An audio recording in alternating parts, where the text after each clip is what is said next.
12시 많은 참여 바랍니다.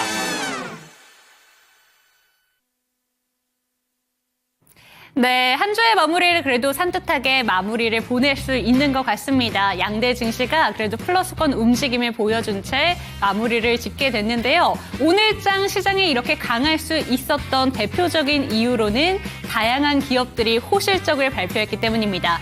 오늘장 윤재 초이스, 그중에서도 조선업황에 대한 이야기를 한번 챙겨볼까 하는데요. 제목부터 만나보시죠. 실적 호재, 미국의 해군 장관 방한 일정까지 조선 종목들 2007년에 슈퍼사이클 재현할 수 있을까? 이렇게 한번 잡아봤습니다. 먼저 주가 흐름부터 살펴보고 가겠습니다. 오늘 종목들 쭉 살펴보신다면 아직까지 실적 발표를 하지 않았지만 호실적이 기대되고 있는 한화오션이 가장 많이 올랐고요. 어제 HD 현대그룹주 정말 강하게 실적을 발표를 했죠. 이 종목들 모두 다 일제히 상승 마감을 보여줬습니다. 그리고 사실 삼성중공업 같은 경우에는 어제 컨센 대비는 하회한 실적을 보여줬는데 일회성 비용이 반영됐다라는 차원에서 반등한 채 거래를 마칠 수 있었습니다. 다음 페이지 살펴보시죠. 어떤 이유가 있는지 먼저 실적부터 확인을 해보도록 하겠습니다. HD 한국조선해양 그리고 HD 현대미포, HD 현대중공업까지 어제 호실적을 발표를 했죠. 특히나 HD 한국조선해양 같은 경우에는 8분기 연속 흑자를 발표를 했고요. HD 현대미포 생각보다 기대를 못했는데 흑자 전환에 성공을 했습니다. 그리고 HD 현대중공업 같은 경우에도 빅 서프라이즈를 좀 발현해냈고요. 삼성중공업 같은 경우에는 컨센은 하회했지만 매출과 영업이익 모두 상승한 채 거래를 마치게 됐습니다. 그리고 오는 28일에 이제 한화오션이 실적을 발표하게 되는데요. 영업이익이 전년보다 200% 증가할 것이라고 이렇게 기대가 되고 있습니다. 두 번째 이유도 체크해 보도록 하겠습니다. 네, 어제 이 부분을 주목하신 분들이 많으실 것 같습니다. 9시부터 있었던 미국과의 협상 이슈에 온 관심이 쏠려 있으셨을 텐데요. 먼저 첫 번째로 한미와 2+2 통상협의에서 조선업이 양국산업협재 의제로 공식적으로 논의가 됐습니다. 그리고 미국 같은 경우에는 한국의 조선업의 기술력과 현지 투자 의형에 만족감을 표현을 했고요. 그에 따라서 미국의 해군성 장관의 방한 예정, 특히나 트럼프 장관까지 사업장을 방문하겠다라는 소식이 전달이 됐고요. 관세 등 통상 이슈에도 조선업이 한국이 지렛대 역할을 할 것이다 라는 기대감까지 더해졌습니다. 다음 페이지도 살펴보시죠. 다음 페이지 같은 경우에는 트럼프가 오히려 조선업의 슈퍼사이클을 앞당기고 있다라는 내용이 기사를 통해서 전달이 됐는데요. 어제 HD 현대중공업의 컨퍼런스콜에서 이런 이야기가 나왔습니다. 2007년도 잘 아시잖아요. 당시의 주가 흐름을 한번 살펴봤습니다. 연간 흐름으로 봤을 때 HD 한국조선해양 336% 고점 기준으로 이 정도나 올랐고요. HD 현대미포도 242%, 삼성중공업 156%, 한화오션도 122% 상승 여력을 보여줬습니다. 그렇기 때문에 정말 2007년도에 슈퍼사이클이 재현이 된다면 조선업 아직도 갈 곳은 많이 남아있다라는 것인데 다음 페이지 차트를 한번 두 가지 살펴보도록 하겠습니다. 신조선가 지수로 본 조선업의 상승과 하락 사이클 살펴보신다면 지금 현재 구간의 상승 사이클로 가고 있다는 점 아실 수가 있고요. 상승 사이클이 보통 5년에서는 6년 정도 계속해서 지속이 되기 때문에 앞으로도 주가 흐름이 올라갈 가능성이 조금 더 높다는 점 아실 수가 있습니다. 그리고 신조선가 지수 같은 경우에는 국내 3사의 수주잔고와 같은 경향성을 보이고 있다는 점 살펴보시면 좋을 것 같고 기사 내용을 한번 정리를 해봤습니다. 마지막 페이지 살펴주시죠.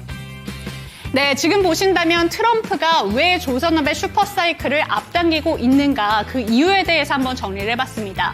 첫 번째로는 국제해사기구의 환경 규제로 인해서 노후 선박을 교체해야 되는 이유가 있다. 그리고 두 번째로는 신조선가 지수가 상승하고 있다는 점, 그 부분이 영향을 끼칠 것이다. 그리고 마지막으로는 트럼프의 미국 대통령의 대중국 무역전쟁으로 인해서 반사수의 기대감을 입을 수 있고요. 해군력 강화 움직임으로 우리 국내 조선사가 호재가 입을 것이다 라는 내용이었습니다. 이렇게 마지막 이슈까지 체크를 해봤는데요. 조선업황 이미 주가는 많이 올랐습니다. 그런데 2007년을 생각해 본다면 우리는 아직도 배가 고프다라고도 볼 수 있을 것 같은데요. 지금 현재 단계에서는 어떻게 바라보면 좋은 건가 이 시간 체크해 보도록 하겠습니다. 당신의 초이스 채널 고정!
네, 후회 없는 선택을 위한 당신의 현명한 초이스를 도와드릴 저는 이윤지고요. 이 시간 함께 하실 전문가부터 소개해드리도록 하겠습니다. 장인투자클럽의 이창대 대표와 이 시간 함께합니다. 대표님 안녕하세요. 네, 반갑습니다. 네, 일주일이 또 마무리가 됐습니다. 오늘 양대 증시 그래도 플러스권 움직임을 보여줬는데 다수의 기업들이 그래도 호실적을 발표를 했습니다. 오늘 시장은 어떻게 보셨을까요?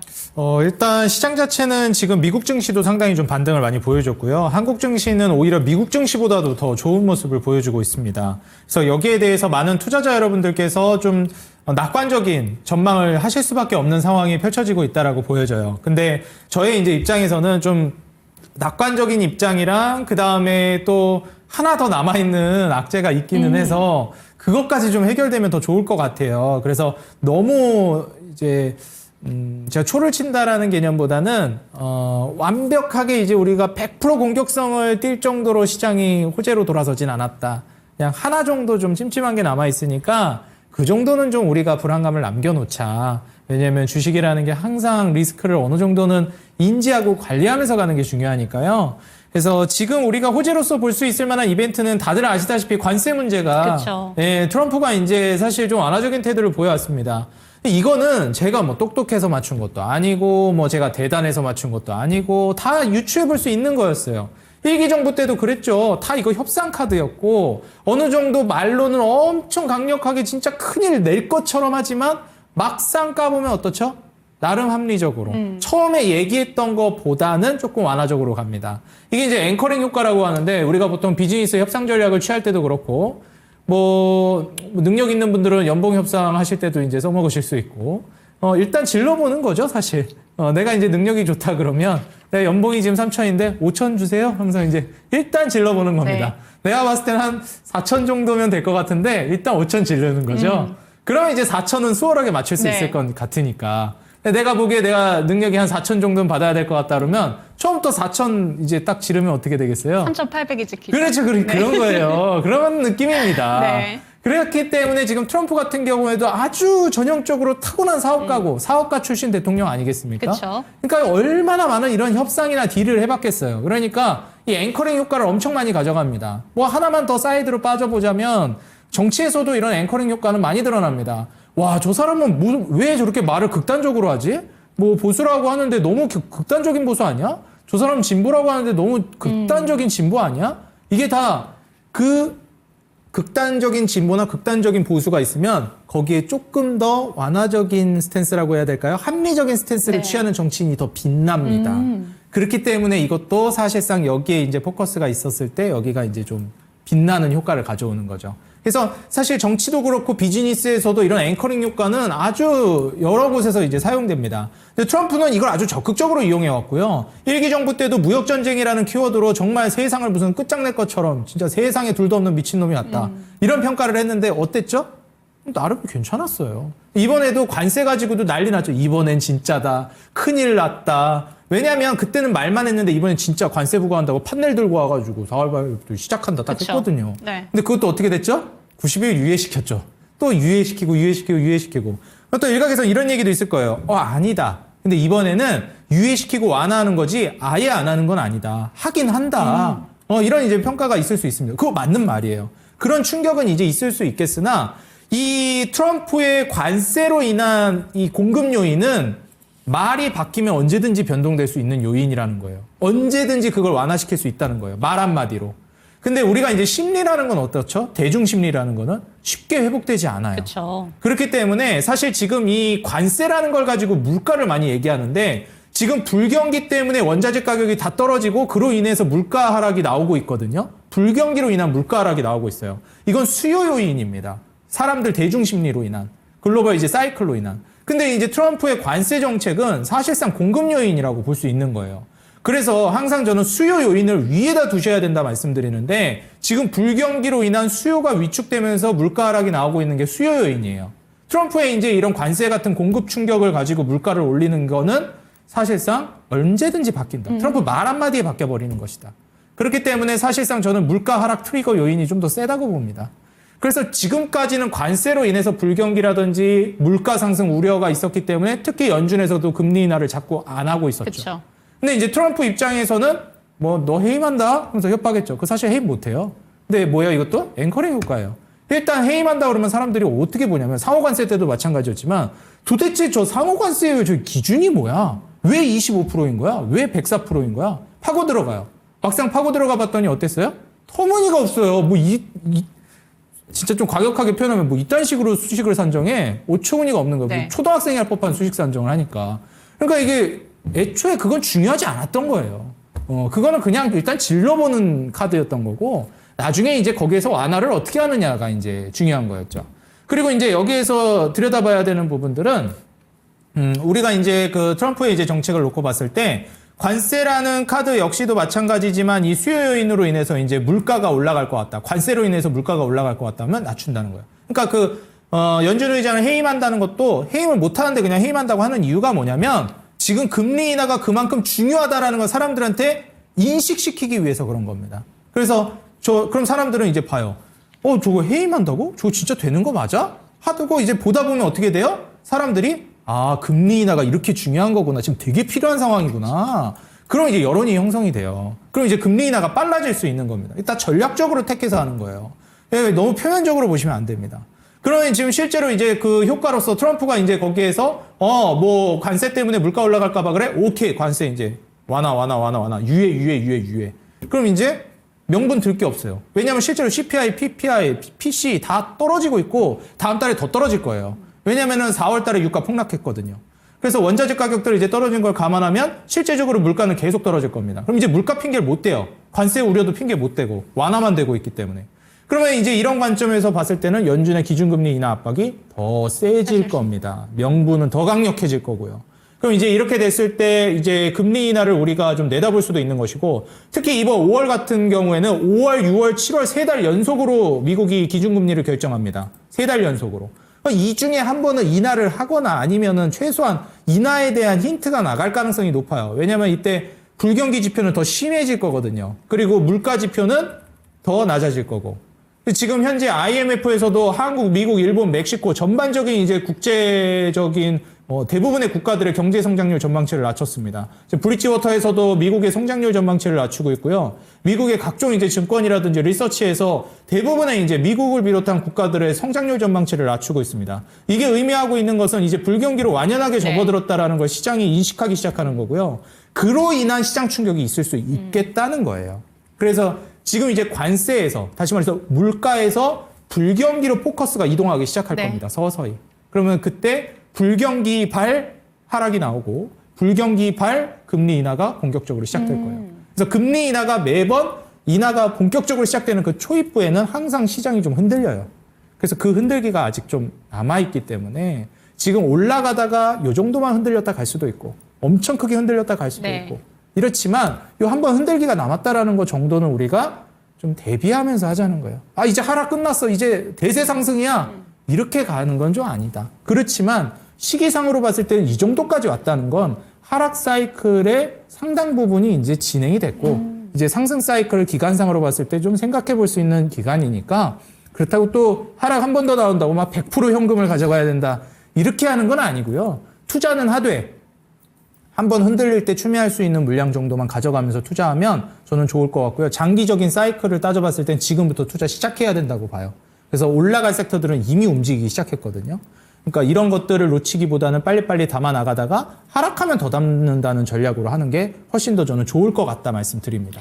네, 월간상으로 봤을 때 3월이 참 힘든 시장이었습니다. 그렇기 때문에 지금 4월 달에도 흔들림이 있는 시장을 보면서 이제 대세 상승으로 가는가라는 점을 기대를 해보게 되지만 사실 3월 달에 하락분을 많이 만회를 해준 이번 달의 모습입니다. 하지만 한 방이 더 남아있다라는 게 경기 침체에 대한 우려감이 시장에 이제 잔존하고 있다라는 점 경계를 할 필요가 있다라는 점 조언해 주셨고요. 그렇다면 윤재 초이스로 빠르게 한번 넘어가 보도록 하겠습니다. 조선업황에 대한 이야기를 오늘 챙겨봤는데 사실 실적도 너무 잘 나왔고 하반기에도 더 좋을 것이다라는 기대감이 계속해서 들어오고 있습니다. 이렇게 본다면 조선 종목들 이미 너무 많이 올랐다라고 생각하시는 분들 또 이제 포트폴리오에 담아야 되지 않을까라는 생각이 드실 것 같은데요. 어떻게 생각하실까요? 일단 조선주는 이제 신규 진입하기에는 전 쉽지 않을 것 같습니다. 왜냐면은 이제 주가가 추가적인 급등까지도 나오고 있는 상황이라서 여기에서 이제 더 올라가는 걸 노리기에는 좀 쉽지 않을 것 같아요. 네.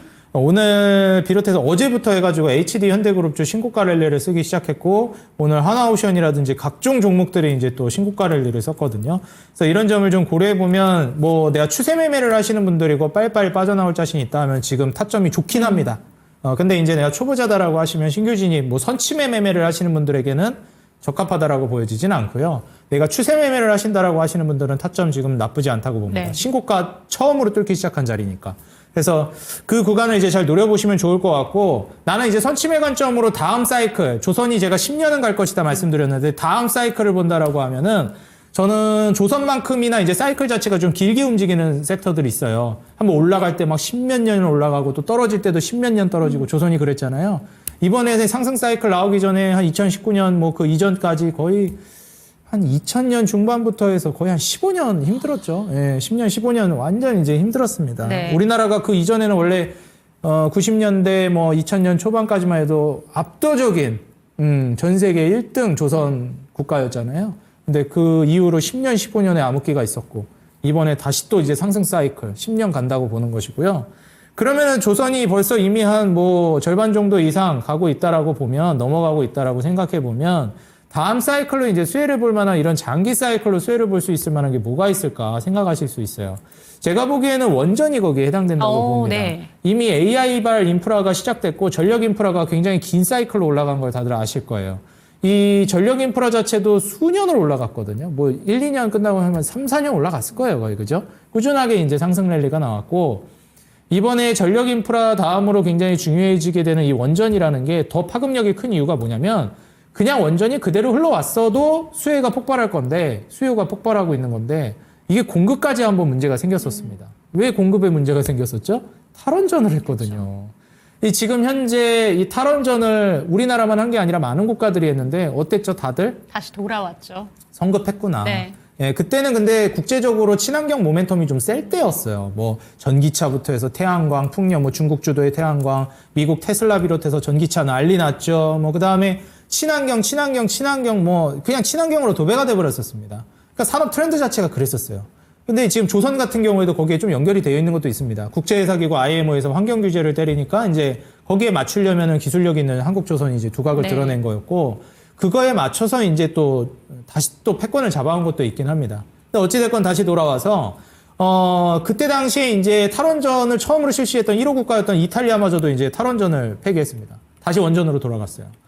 이렇게 된다라는 걸 이제 우리가 생각해 보면 이제 다음으로 원전이 이제 움직인다라는 걸 우리가 생각해 볼 수 있겠고 조선은 한창 좋을 거예요. 제가 봤을 때는. 근데 앞으로 이제 이번에 그 엔비디아 같은 경우에도 그렇고 하나가 아마존, 엔비디아랑 아마존 같은 경우에도 이거 테크 기업들한테 물었더니 이거 지금 AI 수요 떨어지는 거 아니냐 그랬더니 아니다. 에너지 데이터 센터 수요 지금 엄청나다. 줄지를 않는다. 캐파 계속 늘어난다. 이렇게 얘기하고 있습니다. 그렇기 때문에 거기에 딸린 이제 전력 인프라 이제 막 확충되면서 가고 있는 단계거든요. 전력 인프라 데이터 센터 지었고 더 늘릴 거고 전력 인프라 갖추고 있고 그러면은 전력 인프라 통해서 에너지를 공급해 줘야 되잖아요. 어떻게 공급해 주죠? 원전으로 에너지 공급해 줍니다. 친환경으로 안 됩니다. 감당 안 됩니다. 엄청난 에너지가 필요해요. 이전보다 훨씬 더 큰 규모의. 원전으로도 원래 이전 원전으로도 쉽지 않았을 건데 탈원전까지 한번 했는데 지금 공급 수요 불균형이 얼마나 크겠습니까? 공급은 이렇게 줄여놨는데 수요는 이만큼 늘어버린 거예요. 단가 얼마나 세질까요? 장난 아니죠. 원전 수요 얼마나 세질까요? 장난 아니죠. 그렇기 때문에 지금 현 시점에서 이제 본다라고 하면은 결국 이제 과거의 원전과 좀 달라진 점은 있습니다. 옛날 같은 경우는 이제 대형 원전을 기반으로 이제 성장이 나왔다면 이제는 데이터 센터에 특화된 소형 모듈 원자로 실제로 우리가 탈원전이라고 얘기했던 것들도 그 사고 문제도 좀 컸었는데 소형 모듈 원자로 같은 경우에는 이 사고가 났을 때 거기에 이제 피해 범위 자체도 원전 피해 범위 자체도 사실상 현저히 좀 줄어들고 그 다음에 거기에서 관리 능력도 훨씬 커집니다. 왜냐면은 이게 좀 작아진 거니까 리스크 관리가 굉장히 좋아집니다. 그리고 이제 특화돼가지고 이제 진행이 되기 때문에 그 데이터 센터에 SMR 기반으로 하는 이제 성장세가 원전에서 이제 폭발적으로 늘어날 걸로 보고 있고요. 그런 관점에서 이제 조선 다음 10년을 볼 만한 섹터를 본다라고 하면 저는 원전을 보시는 게 좋겠고 조선 같은 경우에는 지금 내가 추세 매매, 돌파 매매를 하시는 분들이 한번 눈여겨보시면 좋을 것 같다 저는 말씀드리겠습니다. 네, 조선 이미 많이 오른 상태입니다. 하지만 추세 매매를 생각하시는 분들이라면 매매 잘하시는 분들 위주로 아직도 상방으로서의 가능성은 열려 있다라고 짚어주셨는데 이거 조금 힘들 것 같아라는 생각이 드신다면 비슷한 사이클로 움직이는 대표적인 섹터가 원전이다라고 이야기해 주신 만큼 이 부분까지 참고가 되셨으면 좋겠습니다. 그럼 대표님의 초이스로 한번 넘어가 보도록 하겠습니다. 들고 오신 두 가지 종목 화면으로 만나보시죠. 네, 한 가지 종목은 바이오 섹터 내에서 이지바이오 들고 오셨고요. 한 가지 종목은 창사 이래 최대 실적을 발표한 현대모백스입니다. 사실 오늘 시장을 보면서 시장은 힘든데 실적이 잘 나오는 종목들이 정말 많구나라는 생각이 들었거든요. 일단 오늘 초이스부터 한번 짚어주시죠. 어떤 종목일까요? 오늘 초이스는 이제 현대모백스를 제가 준비를 해왔고요. 이지바이오가 이제 비초이스 종목이 되기는 했습니다. 네, 그러면 이지바이오 들고 오신 이유가 분명히 있으실 거예요. 비초이스 종목이더라도 늘 한번 관심 있게 둬야 되는 종목들 들고 오시잖아요. 이 종목 어떤 종목이고 또 왜 들고 오셨는지 한번 짚어주시죠. 일단 지금 현재 이지바이오 같은 경우에는 기억하실지 모르겠는데 한 달 전이었나요? 그 구제역이 유럽에서 네. 한번 이슈가 있었어요. 그래서 구제역 리스크가 이제 좀 확대되는 모습이 연출됐고 그로 인해서 살짝 올라오는 모습을 보여줬는데 지금 이 구제역뿐만이 아니라 미국 현지에서도 사료나 이런 첨가제 기업을 이제 인수하면서 수혜를 받을 걸로 기대됩니다. 이제 문제가 뭐냐면 지금 러우 전쟁이 말끔하게 이제 마무리가 안 됐는데 여기에서 이제 그 농산물 가격들이 또 틀리는 것이 아니냐라는 불안감이 있기는 해요. 근데 어찌됐건 한 1, 2년 전에 그 농산물 가격들이 엄청 튀었었잖아요. 그쵸. 그래서 그때 곡물 가격이 좀 튀었을 때 이런 사료 기업들이 곡물을 이제 수입해 오는 게 단가가 세니까 제품 가격들을 계속 올렸습니다. 근데 최근에는 곡물 가격이 많이 다운됐단 말이에요. 그래서 거기서 이제 시세 차익이 많이 나게 됩니다. 보통 이제 이런 것들은 인플레이션 기반으로 가격을 올리는 거라 한번 올라가면 안 떨어지거든요. 곡물 가격 떨어졌다가 다시 안 낮춰요. 우리 곡물 가격 엄청 올라가면서 그 올라갔던 식품주 유명한 거 뭐 있죠? 가격 올라갔던 거? 라면이거든요. 세상에 한 번 라면 가격 올라갔는데 그거 곡물 가격 떨어졌다고 다시 떨어지는 거 보셨나요? 네. 못 봅니다. 그러니까 이게 인플레이션을 기반으로 가격이 올라가는 거라서 사실상 한 번 그거 올라가면 못 내려요. 안 내려요. 그래서 이제 사료도 비슷하다라고 저는 말씀드리고 싶고, 근데 곡물 가격은 그때의 기준 대비해서 확 떨어졌잖아요. 그러니까 이제 시세 차익이 많이 남는 구조로 가기 때문에 이제 앞으로 수요 자체도 이제 커질 것이고, 그 다음에 곡물적인 부분들도 많이 그 두각을 드러내게 될 거예요. 지금 사실 미국이랑 중국이랑 막 싸우면서도 농산물 가지고도 지금 굉장히 첨예한 대립을 보여주고 있잖아요. 그래서 그 농산물 관련해서도 지금 계속해서 관세로 인해서 싸우면서 견제를 하게 되면 공급 충격이 올 가능성도 굉장히 높습니다. 그래서 이런 점을 좀 고려해 봤을 때는 얼마 전에 이제 미국에서 달걀 가격 엄청 급등했다고 막 난리 나고 이런 식으로 한 번씩 툭툭툭 얘기가 나올 건데 그 과정에서 이제 이지바이오 같은 경우에는 이제 이익 구조 자체가 아무래도 굉장히 좋아졌어요. 보시게 되면 지금 현 시점에서 이제 작년 대비해서 영업이익이랑 순이익이 꽤 많이 늘어났고요. 영업이익 같은 경우에 160억에서 200억 그리고 300억대까지 성장이 나왔고 올해는 400억대가 예상됩니다. 내년에는 450억 정도 예상하고 있고 그 다음에 순이익도 100억도 안 됐었는데 155억에 196억 올해는 이제 300억 그리고 내년에는 360억 정도가 기대되고 있어요. 지금 시가총액이 이지바이오가 2천억이 안 되거든요. 근데 이제 300억 정도 영업이익을 이제 우리가 생각해 보면 상당히 이제 좀 저평가되어 있다라고 볼 수 있겠고요. 마진율 자체도 이제 좀 우상향하는 패턴을 보일 걸로 기대되다 보니 이제 내년이나 내후년이면은 뭐 이 속도로라면 다시 또 두 자릿수 영업이익률을 기대해 볼 수도 있어요. 그래서 PER이 5배, 4배 이 수준으로 떨어지고 무엇보다도 작년에 배당 수익률이 4.75%가 나왔습니다. 나쁘지 않은 숫자거든요.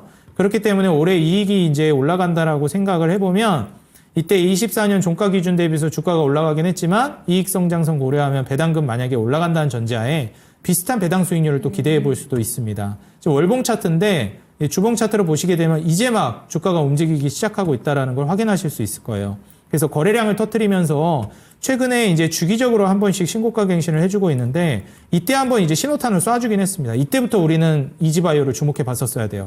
그러면서 그 이전에 이제 고점을 돌파하는 이런 자리에서부터는 매수를 고려해야 되는 자리입니다.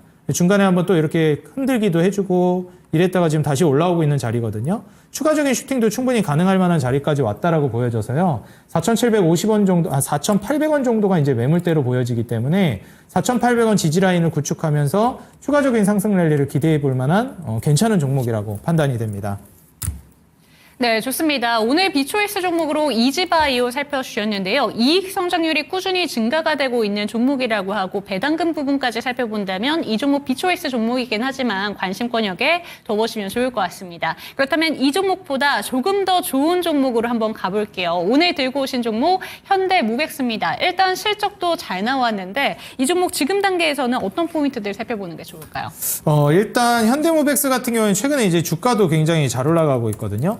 그래서 현대모백스가 이제 현대엘리베이와의 시너지를 좀 기대해 볼 수 있는 종목이에요. 그래서 스마트 물류 쪽으로 이제 수혜를 볼 수 있겠는데, 현대엘리베이 같은 경우에는 사실 이제 인프라 쪽에서 이제 엘리베이터 쪽으로 수혜를 받을 수 있겠지만, 현대엘리베이가 제가 스마트 팩토리 쪽이랑도 연결이 돼 있다 말씀드렸죠. 엘리베이팅 기술이 이제 항상 쓰이기 때문에. 그래서 물류 자동화, 그리고 공장 자동화에 이제 가장 먼저 쓰임이 될 수 있을 만한 섹터라서 현대모백스나 이제 현대엘리베이는 같이 좀 주가가 올라갈 만한 아주 좋은 짝꿍입니다.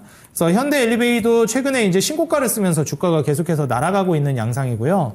그 다음 이제 현대모백스 같은 경우에도 원래 기존에는 올라갔다, 급락했다, 올라갔다, 급락했다 하면서 추세적인 상승이 본격적으로 막 나와준다 이런 느낌은 못 받고 있었거든요. 근데 이제 최근 흐름은 본격적으로 이제 조정도 한 차례 거치고 다시 올라오는 자리라서 기대해 볼 만한 시점이라고 보고 있고요. 무엇보다도 이제 이번에 창사 일의 최대 실적을 전망하고 있습니다. 그래서 올해뿐만 아니라 내년, 그리고 작년 이런 이제 최근 실적 성장 흐름을 보았을 때는 앞으로 이제 이런 창사 일의 최대 실적을 기반으로 한 폭발적인 성장이 기대되는 기업이에요. 물류자동화 사업 매출 성장이 전망되는데 지금 물류자동화 매출 비중 자체도 거의 70% 가까이 됩니다. 그러니까 사실 그 성장의 수혜를 온전히 누릴 수 있을 만한 종목이라는 거죠. 심지어 이번에 현대차그룹 같은 경우에 미국 공장을 이제 짓는다 투자를 막대하게 31조 가량 한다고 했는데 미국 공장, 미국 인건비도 비싼데 그거 거의 다 스마트 팩토리 그렇죠. 쪽으로 갈 가능성이 높거든요. 물류자동화 쪽도 그쪽을 이용할 거기 때문에 지금 이거 현대무백스잖아요. 현대엘리베이 같이 해가지고 공장 써먹겠죠? 공장 인프라 지으면서. 그래서 이제 미국 투자에 있어서도 수혜를 같이 받을 걸로 기대하고 있습니다. 세계 최초로 로봇 전용 엘리베이터를 이제 상용화한 기업이기 때문에 국제적인 이제 경쟁력도 우리가 기대해 볼 수 있다라고 생각이 들고요. 현 시점에서는 이제 현대무백스의 추가적인 랠리를 우리가 기대해 볼 수도 있겠지만 단기적으로 이제 기술적 조정이 나올 수도 있습니다. 혹시 기술적 조정이 나온다라고 하면 그때의 기회를 한번 잘 잡아보시는 것도 좋지 않을까 저는 이렇게 좀 말씀을 드리고 싶습니다. 네, 오늘의 초이스 종목으로 현대무백스 짚어주셨습니다. 현대차가 미국에 공장을 짓는다. 그렇게 된다면 아우도 빼놓지 않고 같이 성장할 것이다 라는 점 짚어주셨습니다. 그렇기 때문에 오늘 실적도 잘 나왔지만 앞으로도 기대되는 종목으로 물류 자동화 종목 현대무백스 체크해보시면 좋을 것 같습니다. 오늘 장 대표님의 초이스 종목은 현대무백스 체크해봤습니다.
네, 실시간 종목 진단 도와드리도록 하겠습니다. 참여하시는 방법부터 안내 도와드릴게요. 하단에 보이는 전화번호 02325-8100번으로 종목명, 매수가, 보유 비중 알려주시기 바랍니다. 전화 상담이 힘드시다면 유튜브 채팅창 활짝 열어둘 테니까요. 채팅창으로도 종목 진단 많이 올려주시기 바랍니다. 첫 번째 종목 진단 바로 가볼게요. 리노공업 체크해 보도록 하겠습니다. 리노공업에 대해서 돌돔님께서 44,000원 평단가 들고 계시고 10% 비중 들고 계신다고 하는데 언제 추가 매수를 하면 될까요? 라는 질문을 주셨습니다. 오늘 보면 리노공업이 액면 분할한 첫 번째 날이죠. 11%까지 급등을 한 채 거래를 마쳤습니다. 하지만 평단가까지 오기는 좀 시간이 걸려 보이기 때문에 추가 매수 타이밍을 잡아봐야 될 것 같다라는 질문이신 것 같은데 이 종목 어떻게 보실까요? 일단 지금 리노공업 같은 경우에는 한번 이제 살펴보니까 이제 거래 정지됐다가 이제 다시 거래된 거잖아요. 네. 제가 봤을 때는 지금 현 시점에서는 이제 적극적인 액션 취하시는 거는 좋지 않을 것 같고요. 이게 지금 거래가 정지가 됐다가 재개되면서 주가 변동성이 클 때는 네. 안정될 때까지 좀 기다리시는 게 좋습니다. 그래서 지금 현 시점에서는 한 달 정도는 주가가 자리를 잡을 때까지 기다리는 게 좋을 것 같고요.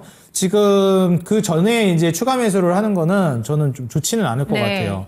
그래서 기업 분석을 이제 한번 들어가 보면 물론 주가가 갑자기 튀어버리게 되면 어쩔 수 없다고 저는 그런 생각합니다. 근데 지금 실적이 매출이나 이제 영업이익 성장세가 충분히 이제 잡혀 있는 기업이고 이걸 기반으로 해서 이제 추가 상승까지도 노려볼 수 있는 종목이잖아요. 그래서 제가 보기에는 지금 현 시점에서 마진율 자체도 영업이익률이랑 순이익률도 같이 좀 올라갈 걸로 기대되거든요. 마진율은 뭐 유지하는 정도가 될 것 같네요. 그리고 좀 저평가되어 있기도 하고 이런 점을 좀 고려해 보면 결국 이제 최근에 반도체 사이클이 다시 이제 돌아올 것이냐 이 문제로 SK하이닉스, 삼성전자, 한미반도체를 필두로 해서 반도체 사이클이 다시 회복 국면에 접어드는 걸 우리가 기대해 봐야 하거든요. 근데 저는 어느 정도 왔다라고 봐요. 그래서 그때를 좀 노려본다라고 하면 추가 매수 타점을 잡는 것도 나쁘진 않다고 보는데 지금 추가 매수하는 거는 조금 저는 쉽지 않을 것 같습니다. 왜냐하면 금리 인하를 아직 하고 있는 단계가 아니기 때문에 시장 불안감이 온전히 해소됐다라고 보기는 어렵다고 저는 생각해요. 아직 시장에 반영될 만한 악재가 좀 더 남아있다라고 보기 때문에 지금 추매를 했다가 그때 또 시장이 휘청이면서 주가가 좀 흔들리면 추매할 물량이 없잖아요. 그쵸. 그래서 추매는 정말 신중에 신중을 거듭해야 되는 거거든요. 지금 비중이 10% 정도 되시는데 뭐 엄청 많은 건 아니지만 추매하게 되면 또 순식간에 뭐 10%, 20%, 30% 되는 거 순식간이거든요. 그래서 저는 올해 말에나 이제 좀 보면서 추매 공략을 노려보시는 게 좋겠고, 그 전에 그냥 주가가 올라가 버리면, 네. 뭐 빨리 수익 났으니까, 나름대로 그거대로 땡큐다. 이렇게 생각하면서 좀 가시는 게 어떨까. 지금 거래 재개된 지금 시점에서 바로 막 추매하고 이거는 저는 권장드리고 싶지는 않습니다. 종목 자체는 그러면 나쁘지 않다라고 보시는 거죠? 네, 종목은 괜찮다고 봐요. 뭐 신저가 쓰면서 뭐 지금 추세 무너지면 물론 그때는 잘라야 되겠지만, 그런 거 아닌 이상에는 좀 가져가 보셔도 좋을 것 같습니다. 네, 좋습니다. 이 종목뿐만이 아니라 거래가 재개된 종목들 전체적으로 이 조언이 참고가 되셨으면 좋겠습니다. 이럴 때에는 당분간 시장의 변동성이 확대가 될 수 있기 때문에 종목 자체는 나쁘지 않지만 추후로 한번 그 추가 매수 타이밍을 미뤄보셔라 라는 조언이 참고가 되셨으면 좋겠습니다. 다음 종목으로 넘어가 보도록 할게요. 두 번째 종목은 칠리소스님의 종목입니다.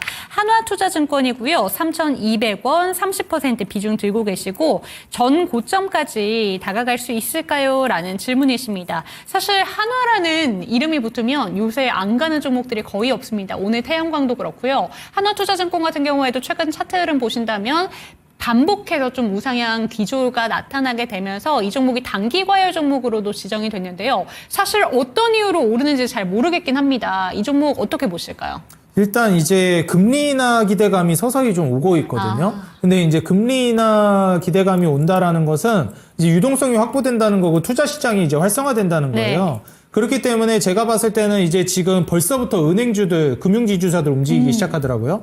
외국인 수급들 움직이기 시작합니다. 맞아요. 그럼 벌써 이제 은행에서 돈 땡겨다가 투자하는 이제 요 시즌이 오는 겁니다. 그래서 금융주들 뭐 금융지주사뿐만 아니라 증권주들도 이제 슬슬 움직일 시동을 걸 가능성이 저는 있다고 보고요. 지금까지는 이제 긴축의 시대는 너무 거창한 거예요. 긴축의 시기였어요. 근데 이제는 다시 또 유동성의 시기로 넘어가려고 하는 단계가 불경기가 심해지면 심해질수록 압박을 받을 겁니다. 뭐에 압박을 받는다? 유동성에 대한 압박을 받는다. 전 세계가. 왜냐면 불경기 너무 심하니까 빨리 돈 풀어서 우리 살려줘. 네. 이런 압박이 커진단 말이에요. 여론도 그렇게 형성이 되고. 그럼 이제 유동성에 대한 압박이 커지면 결국 유동성이 이제 시작됩니다. 그때부터는 이제 또 은행, 증권 이런 쪽이 이제 활발하게 이제 사업이 진행되기 때문에 그런 점을 좀 고려해 봤을 때는 하나투자증권뿐만 아니라 저는 이제 각종 뭐 증권주들 좋게 보거든요. 뭐가 있을까요? 저는 이제 키움증권 지금 보고 계신 차트도 키움증권인데 키움증권 좀 좋게 봤었고 한국금융지주를 저는 좋게 봤었어요. 잠시만요. 한국금융지주 보시게 되면 한국금융지주가 이제 저점 대비해서 쭉 올라가다가 한 차례 조금 이제 흔들리는 모습도 보여주긴 했는데 재차 또 올라왔거든요. 그래서 사실 한국금융지주나 이제 키움증권 이런 종목들 비롯해서 각종 증권주나 금융지주사들도 눈여겨볼 만합니다. 그래서 지금 현재 KB금융 주가 올라오고 있죠. 우리금융지주 한번 볼까요? 네, 올라오고 있죠. 네. 이런 식이에요. 금융지주사들 4대 은행이라든지 증권주들이 전반적으로 좀 올라오고 있습니다. 그래서 사실상 이제 은행을 비롯한 금융지주사랑 그 다음에 증권주들 같은 경우에는 또다시 한번 또 모멘텀이 불어올 수 있고요. 이전에 그 밸류 프로그램으로 올라갔을 때랑은 또 다르죠. 네. 그때 밸류 프로그램으로 올라갔을 때는 만년적 평가받고 있는 기업들의 이제 밸류를 재가치를 받게끔 해주겠다. 이런 취지로서 이제 얘기가 나온 거기 때문에 주주 친화적으로 또 바뀐다라고 해가지고 그런 금융지주사들이나 뭐 증권주나 아니면은 뭐 다른 뭐 지주사나 이런 것들이 많이 움직였던 건데 지금의 이제 그 주가 상승은 사실상 진짜 수요를 기반으로 이제 주가가 올라가는 거라고 볼 수 있을 것 같아요. 그때 당시엔 이제 제도 개선에 기대하면서 이제 올라간 거였는데 이제는 진짜 사업이 좀 좋아질 것 같다. 라는 이제 좀 느낌도 있습니다. 그리고 밸류 프로그램까지 우리가 고려를 해보면 이제 앞으로 배당적인 부분을 굉장히 크게 기대해 볼 수 있거든요. 네. 그래서 이런 부분들까지 이제 고려한 투자가 계속 좀 유입이 되고 있는 시점이구나. 주기적으로 계속해서 유입이 되는구나. 그래서 장기적으로 봤을 때는 저는 금융지주사랑 증권주 상당히 좀 좋게 보고 있거든요. 그래서 우리 구독자, 시청자 여러분들도 이런 점을 좀 고려한다면은 지금 이런 금융지주사랑 그 다음에 증권주는 좀 각별하게 보시는 게 어떨까 좀 이렇게 말씀을 드리겠습니다. 네, 하나투자증권까지 살펴봤습니다. 전반적으로 이 종목뿐만이 아니라 금융지주사들까지 확장시켜서 조언을 해주셨으니까요. 관심 있게 지켜보시면서 금리 인하 사이클의 수혜를 톡톡히 보셨으면 좋겠습니다. 다음 종목으로 넘어가 보도록 할 텐데요. 이번 종목은 엑시콘 한번 체크를 해보도록 하겠습니다. 해사랑님의 종목이고요. 14,830원에 비중은 10%, 수익 볼 수 있을지 단기적으로 보고 계신 것 같습니다. 단기 목표가 알려주세요 라고 질문을 주셨는데 이 종목은 좀 밀려 있습니다. 15,000원대 최근 고점이었고 그러고 나서 10,000원대 초반까지 내려왔는데 며칠 전에 이슈가 SK하이닉스가 국내 최초로 비메모리 테스터 상용화 이 부분에 좀 방역을 가하겠다라는 이야기가 나오면서 엑시콘이 한번 부각을 받긴 했습니다. 이 종목 전고점 부근까지는 바라볼 수 있는 건지 아니면 어떻게 보는 게 좋을까요? 일단 이익을 잘 내고 있다가 작년에 이제 좀 적자 전환을 했는데 버니 테스터 기반으로 이제 좀 성장을 기대해 봐야 될 것 같은데 아직까지는 이렇다 할 만한 또 성장을 우리가 기대할 수 있는 단계는 아직은 네. 아닙니다. 그래서 현 시점에서는 주가가 고점 대비해서 상당히 떨어진 것이고 시총도 지금 1,300억 정도밖에 안 되잖아요. 뭐 사실 지금 이익을 제대로 많이 내고 있는 단계가 아니기 때문에 충분히 이 정도 가격이 평가받고 있는 게 이해는 좀 되는데 네. 다시 올라갈 수 있겠느냐가 결국 사이클이 다시 돌아오면 또 가기는 할 거예요. 근데 이제 사이클이 돌아올 때까지 이제 추세가 무너지지 않고 버티느냐가 중요하다고 생각하거든요. 그래서 저는 이제 전저점 부분이 8,000원이 깨지면 저는 정리해야 하는 게 좋을 것 같다는 말씀드리고 8,000원이 깨지지 않는 선에서는 다시 이제 15,000원 위로 좀 노려보셔도 좋을 것 같다. 이렇게 말씀드리는데 아마 15,000원까지 가게 되면 여기서 바로 돌파를 못 해줄 거예요. 지금 매물대거든요. 15,000원이. 네. 그래서 보시게 되면 이때가 이제 과거에도 이렇게 저항을 맞았던 자리고 돌파한 이후엔 지지 받쳐주고 이렇게 또 저항 맞고 이렇게 저항 맞고 네. 이런 자리예요. 그래서 한번 15,000원까지 가더라도 바로 돌파 못하고 또 몇 번 저항 맞다가 이제 매물대 소화시키고 나서 올라갈 겁니다. 그래서 그때 추세가 개선되면서 상당히 이제 좋아진다. 주가가 폭발적으로 이제 올라가기 시작한다라고 하면은 너무 15,000원에서 저항 맞는다고 일찍 좌절하고 매도하기보다는 매물 소화하는 과정이라고 생각하고 좀 더 이제 분할 매도하면서 잔량으로 더 크게 노려보시는 게 좋을 것 같다 말씀드리는데 하방으로는 8,000원 깨지면 좀 비중을 확 줄이시거나 정리하는 것도 좀 고려를 하셔야 될 것 같습니다. 네, 이번 종목 엑시콘 살펴봤습니다. 지금 14,000원대 평단가가 놓여있기 때문에 전고점 부근까지는 바라볼 수도 있는 종목입니다. 하지만 손절 라인을 체크하셔야 되는데 8,000원 부근을 이탈하게 된다면 그때는 손절에 대해서도 각오를 하셔야 된다는 점 기억해 주시기 바랍니다. 다음 종목으로 넘어가 보도록 하겠습니다. 닉네임이 운이 좋았지님이고요. VT입니다. 익절가를 부탁드려요 라고 왔는데 평단가가 35,000원, 15% 비중입니다. 사실 작년 한때 화장품 종목들이 정말 좋았었는데 요새는 피부 미용 의료기기 쪽으로 살짝 시세가 옮겨간 것 같다라는 생각도 듭니다. 그래서 VT라는 종목을 비롯해서 화장품 종목들 요새 반등은 나오고 있는데 이거 끝까지 갖고 가도 되나라는 고민이 되시는 시점일 것 같아요. 44,000원 전고점이 보이긴 하는데요. 어디까지 끌고 가는 게 좋을까요? 일단 제가 봤을 때 이제 VT 같은 경우에는 원래 이제 K뷰티다 해가지고 상당히 좀 두각을 드러냈는데 이번에 또 추가적으로 호재가 나오고 있는 건 한알령 해제거든요. 그래서 한알령 해제 모멘텀까지 이제 같이 받게 되면 한 번 더 붐업은 될 수 있다고 봐요. 그래서 4만 원 돌파는 한 번 더 나올 것 같기는 합니다. 근데 지금 현재 실적을 보게 되면 내년 내후년으로 이제 가게 됐을 때 연간 실적을 이제 따져보면은 뭐 1,300억대, 그리고 1,500억대 이제 영업이익을 기대해보고 있단 말이죠. 네. 근데 지금 시가총액이 1조 3천억대예요. 그래서 이거 뭐 엄청 고평가되어 있다 이런 판단을 내릴 만한 기업은 또 아니에요. 마진율도 높고. 그래가지고 이게 지금 주가는 많이 높긴 하지만 이게 과연 과한가? 라고 생각하면 딱히 뭐 엄청 과한 것까지는 아니다. 그래서 4만 원 돌파까지 한번 노려볼 만은 하다. 이렇게 좀 말씀을 드리고요. 만약에 이제 4만 원 돌파를 하지 않는다라고 하고 3만 원을 이제 저는 지지라인으로 보시는 게 좋을 것 같은데, 뭐, 추매하실 생각은 없겠죠? 네. 추매는 안 하시는 게 좋을 것 같고요. 요즘에 이제 VT를 그러면 말고 바닥에서 올라가는 것 중에 괜찮게 볼만한 것이 있겠는가? 한알령 해제도 기대해 볼 수 있고, 그럼 뷰티 쪽으로 본다라고 하면은, 역시 이제 APR 같은 종목들이 저는 두각을 드러내고 있는 종목이라고 생각해요. 요즘에는 이제 피부과 시술이 지금 두각을 드러내면서 휴젤이라든지 지금 파마리서치가 연일 신고가를 쓰고 있어요. 네. 이것도 지금 잠깐 안 보고 계셨던 분들은 야, 이거는 아직도 신고가 쓰고 있네. 계속 고점 뚫네. 이렇게 생각하실 거예요. 보시면 계속 신고가예요. 휴젤 파마리서치는. 그러니까 이제 이 피부과 시술이라는 것 자체가 한국 관광 상품 중에 하나가 돼버렸어요. 옛날에 화장품사 가듯이. 그쵸.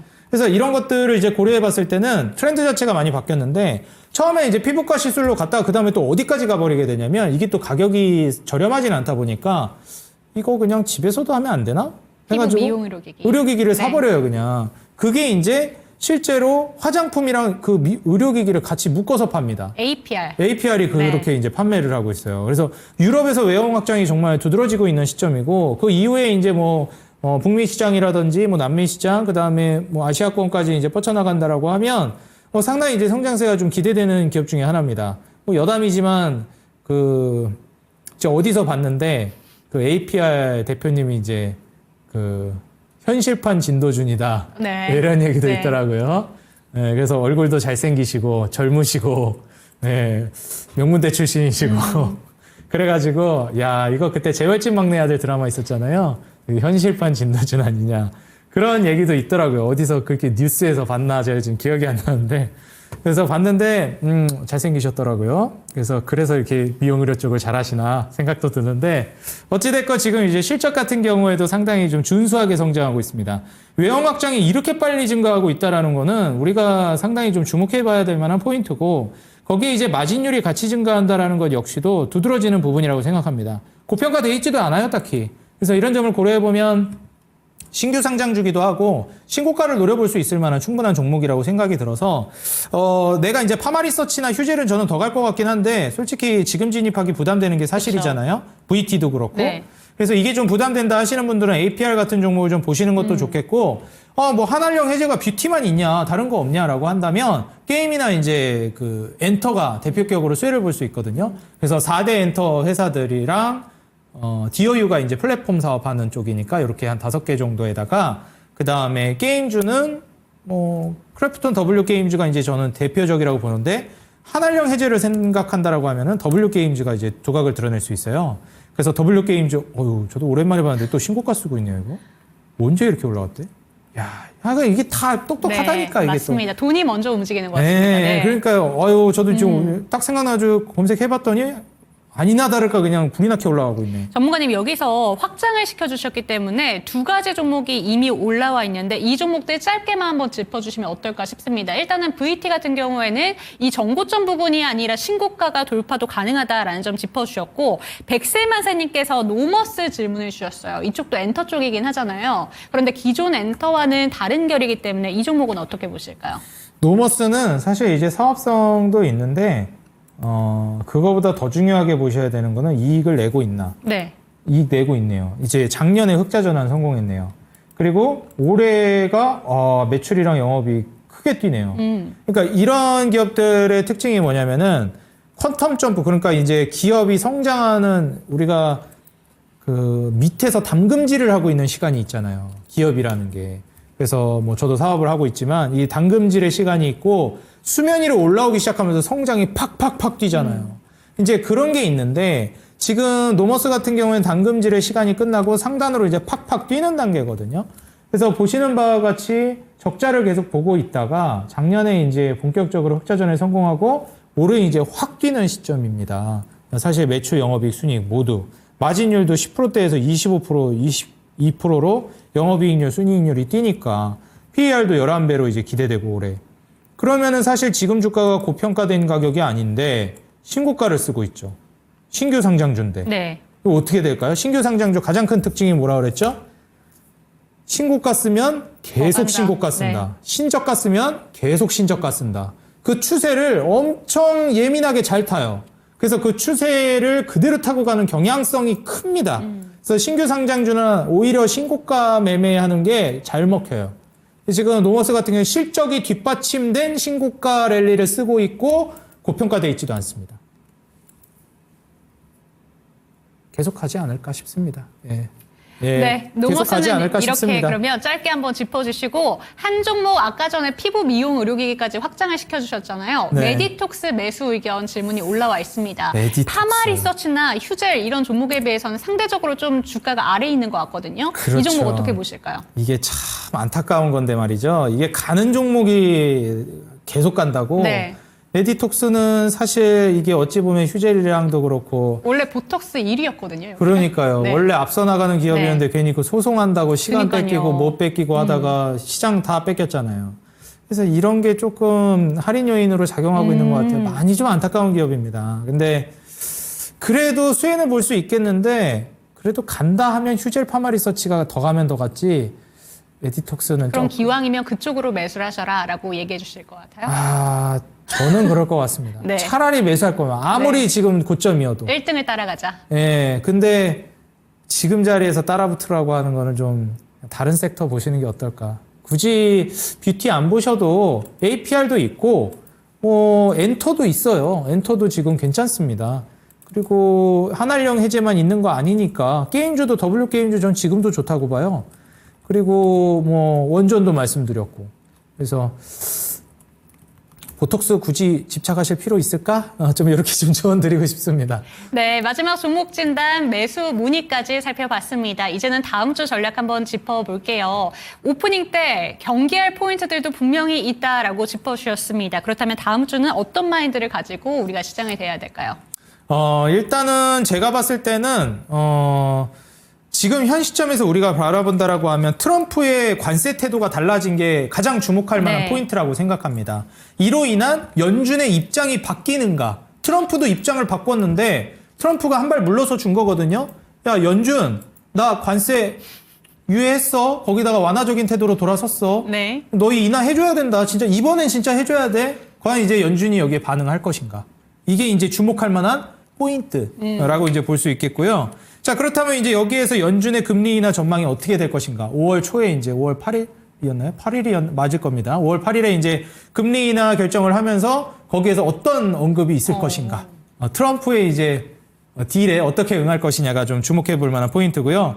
한미 관세 협상이 이번에 이제 이루어졌기 때문에 네. 거기에서 우리나라 산업이 어떤 산업들이 이제 특혜를 좀 볼 가능성이 있는 것인가. 미국과의 이제 산업 시너지에서 비즈니스 파트너로서 이제 딜을 하고 있는 부분들이 조선이기 때문에 조선주가 이렇게 올라갔잖아요. 그래서 그런 점을 좀 고려해 보시면 좋을 것 같고요. 아무래도 앞서 말씀드렸던 이 불경기 리스크는 대비를 하시면서 투자를 해나가는 걸 권장드리고 싶습니다. 네, 이렇게 다음 주 전략까지 한번 짚어주셨습니다. 다음 주 같은 경우에는 또 4월의 마지막 주, 5월의 첫 주가 또 맞물려 있는 한 주이기 때문에 새로운 마음가짐이 또 필요할 것 같은데요. 그런 내용들까지 잘 정리해 주셨으니까 이 내용까지 참고가 되셨으면 좋겠습니다. 종목에 대한 상승과 하락을 보장하진 않는다는 점 반드시 기억해 주시고 주말 푹 쉬시고 다음 주에 뵙도록 하겠습니다. 시청해 주신 여러분 고맙습니다.